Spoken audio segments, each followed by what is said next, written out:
Many of us are fascinated with DNA and how it works. It's the blueprint of what makes us who we are, influencing everything from our physical traits to our health and mental well-being. In today's episode of the Minutes Mastery Podcast, we are taking a dive into how understanding our DNA can transform our approach to productivity, to time management, and to our mental health. Yes, knowing your genetic makeup can help you make better life choices, especially when managing conditions like ADHD.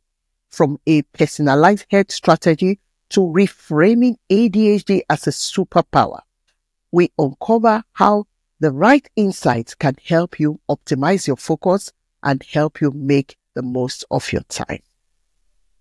Welcome to the Minute Mastery Podcast, a conversational productivity and time management podcast where busy authors and entrepreneurs are inspired to create time for what truly matters. I'm your host, Ngozi Edema. I'm a time management coach, writer, and entrepreneur. Here you are encouraged to turn those minutes into milestones and to create at least 1 hour a day to work on your goals. And since you are here, I thought I'd let you know of a storybook to gift your favorite little people. The Proud Sunflower. It is the story of Princess Sanzu, the sunflower princess. A princess loved by all, but who got into trouble. Within the pages of The Proud Sunflower, you will encounter what real beauty is. Your kid will love the beautiful story and the powerful illustrations. The Proud Sunflower serves as a gentle reminder that we all need to stand on the shoulders of others in order to succeed. So read this story with your little ones and allow it to illuminate the universal language of empathy, forgiveness, and personal growth. The Proud Sunflower is a top book on parenting, morals, and responsibility, and it is available in Kindle and paperback formats. Excellent for beginner readers. Click in the link in this episode's show notes to order yours today, and check out my other books to read with your kids or gift a child a storybook. Would you agree that everyone is unique and we all have our style of doing things? Before we were born, we have every part of us written down in what looks like a book, and it is called our DNA. Joining me in today's episode is Len May of the Everything is Personal podcast. He is focused on DNA-based health and coaching through his coaching program, lenmaycoaching.com, positioning himself as a thought leader in personalized health and wellness, balancing the science of genomics with the art of personal connection. You're welcome to the show, Len. Thank you, Ngozi. Appreciate it.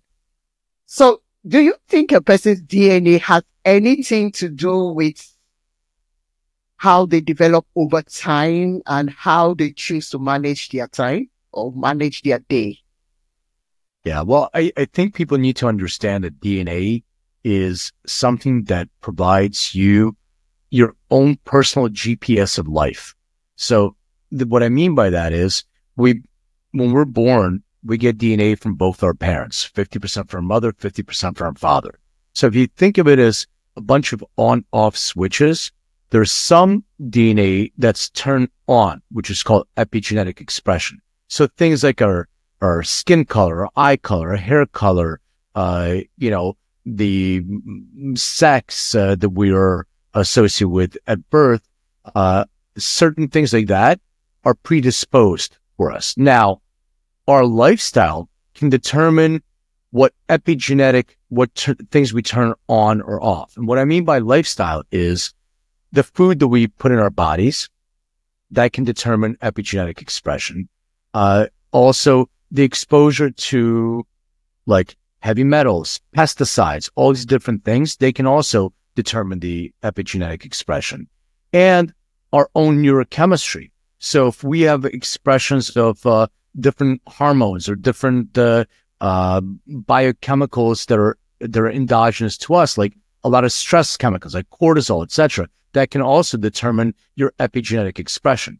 So your genetics give you your roadmap. So the way I like to describe it is, as I mentioned, GPS of life. So I live in Los Angeles. I'm from Philadelphia.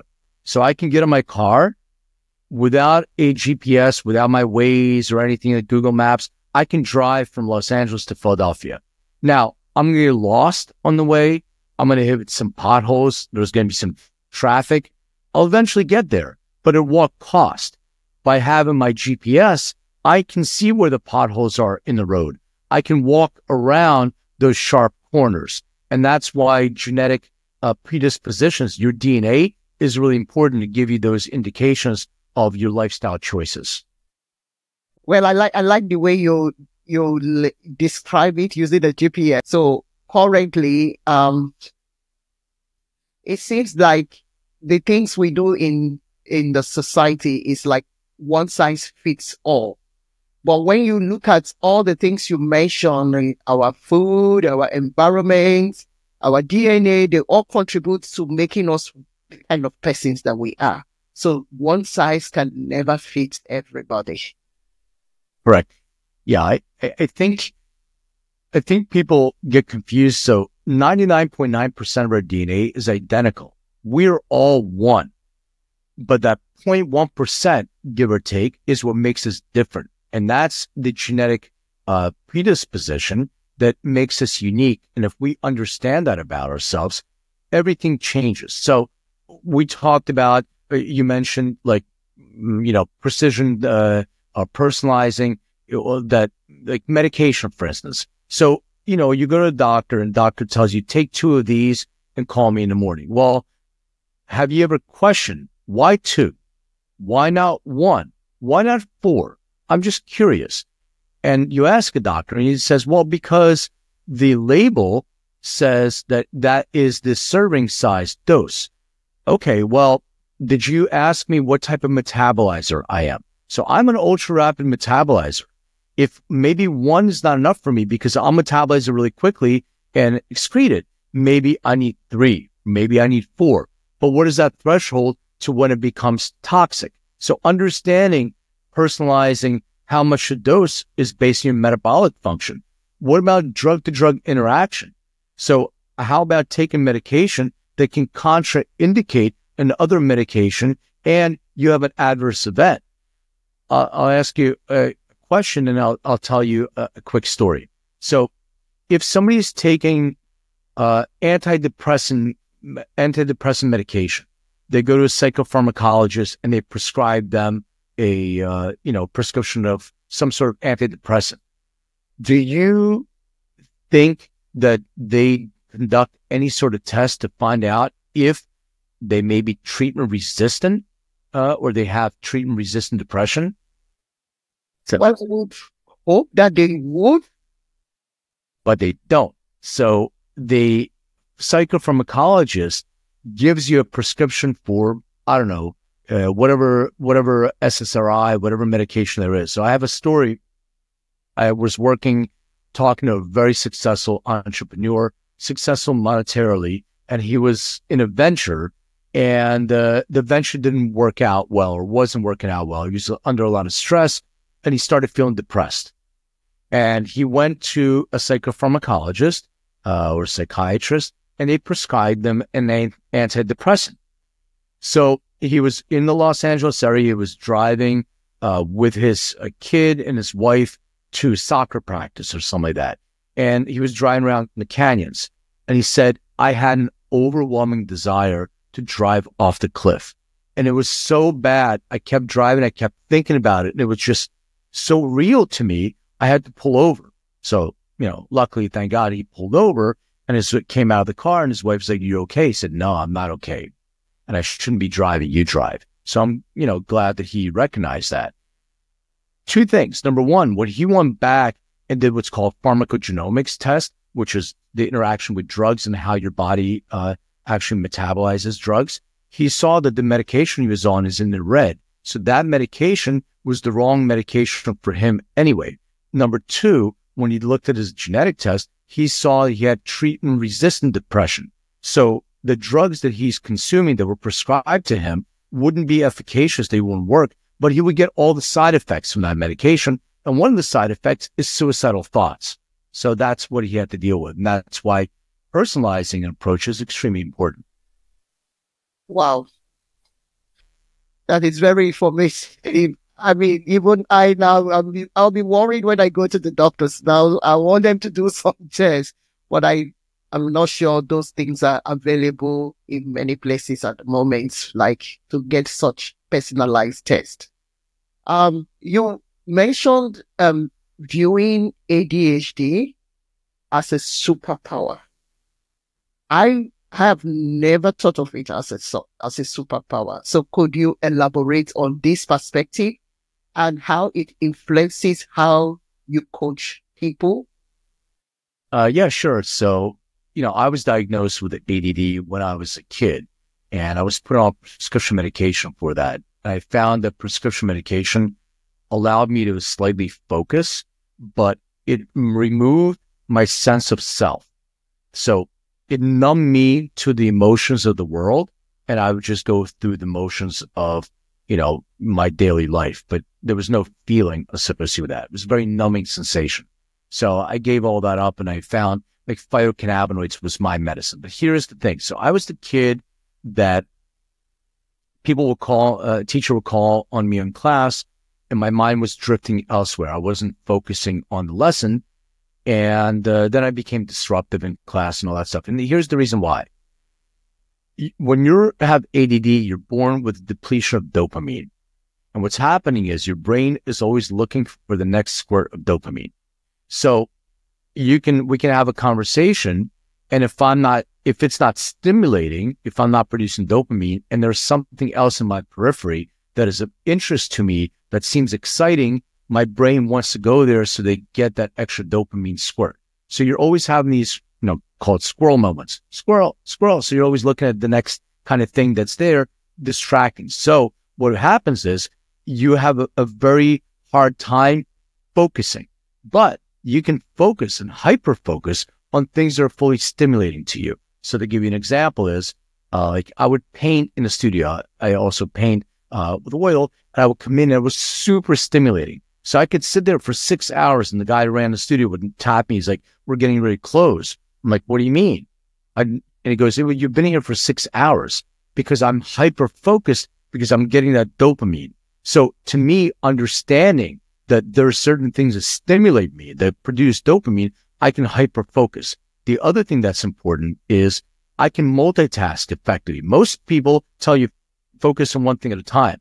If you're able to use an ADD brain correctly with structure, you can multitask effectively. I can do multiple things at the same time effectively with systems. This is where it's really important. You have to have systems. So having my list of things to do the night before, going in and checking things off as they happen, not having too many things on my list. Also being able to reward myself after completing tasks. So things like, I'm going to sit here until I'm done these things. Then after that, there's a carrot at the end that gives me a dopamine hit. So I'm going to go on a hike or something like that. And then also the ability for you to be able to, not to be kind to yourself in a way. So focus on the things that you have completed, not on the things that you haven't completed. So being able to utilize those things in a structure creates a superpower because it allows me to be more efficient during the day, allows me to be more creative as long as I keep some guardrails on my day-to-day practice. I like the reward system because I'm very big on that. And so you're saying that if for someone with ADHD, it's not because they are not focused. They don't find the thing that people expect them to focus in interesting enough for them to focus. There is something else that catches their attention and they can spend hours on that thing. I've never thought of it that they spend hours on anything. I always think they move from one place to the other because my son has a little bit of it. So he goes from one place to the other. But then this explanation has shown me that there are many times he actually focuses on something that he is very interested in, and he can spend his whole life on that.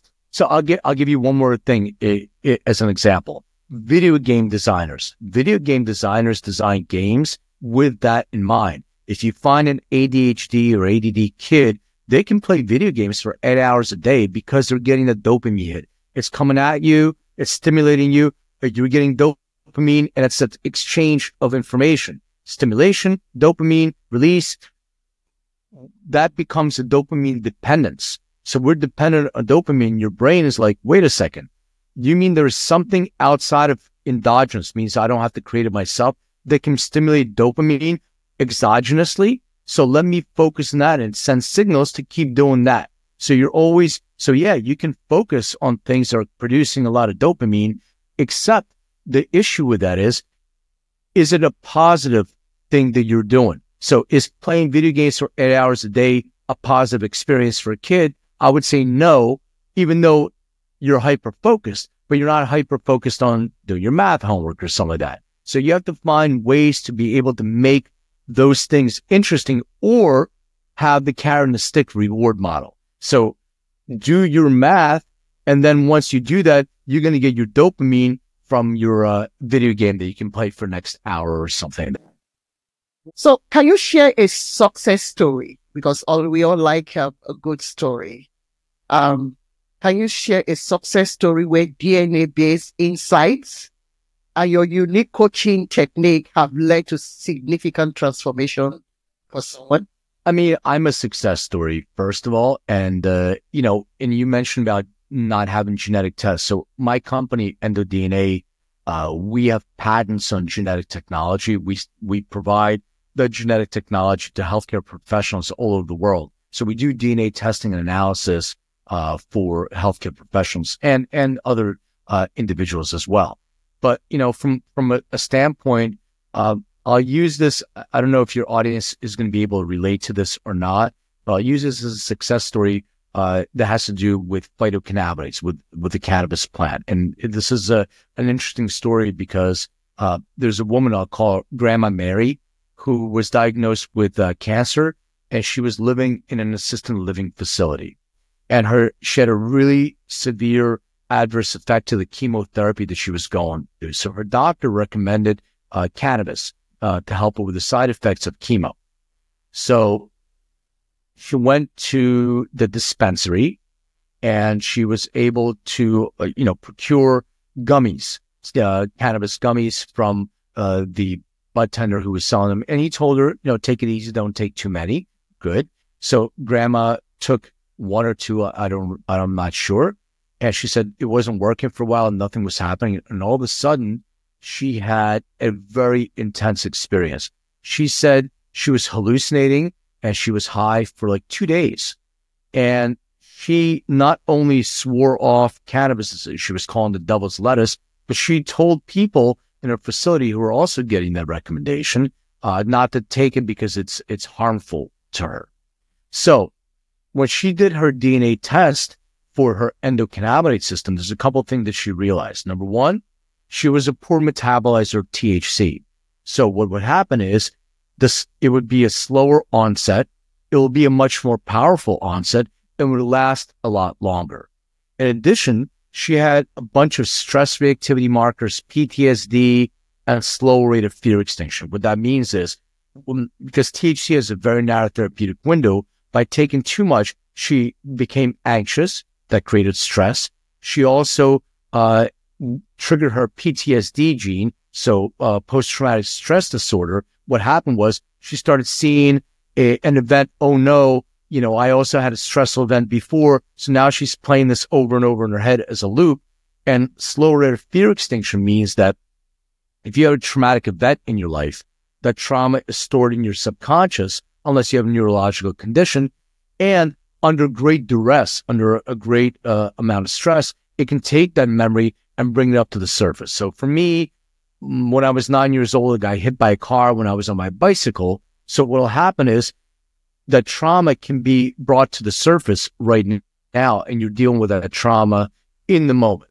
So when she did her DNA test and she found all this out, everything was changed. Her recommendation was modified, very low THC, higher CBD, different a type of essential oils, which are called terpenes in the cannabis plant. She got her secret sauce. She knew how to dose based on metabolic function.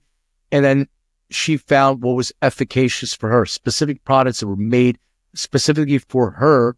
And then what happened was she would walk around with her business card to the place where she was getting her chemo and giving it to people and saying, hey, take this test, do this because it's going to help you a lot. So that's an example of a success story. Well, thank you. Thank you.